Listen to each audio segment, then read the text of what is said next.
It was just a small commuter plane, buzzing back and forth from one town to another. A journey of 86 minutes, one of many that day. No one could ever have imagined that it would end like this, in drama and in death. Yet in 1995, two pilots with 26 passengers aboard managed to defy the laws of gravity for 9 minutes and 20 seconds, when their aircraft in effect lost the use of a wing, struggling home like a wounded bird. Help me hold it! Brace positions!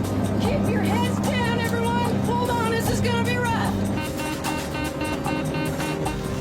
But when their plane makes a miraculous crash landing with all passengers alive, their ordeal isn't over. What awaits them is even more horrifying. It's getting hot in here! Get me out!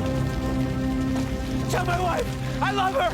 I have never before or since dealt with so much physical devastation and emotional upheaval and so much sorrow.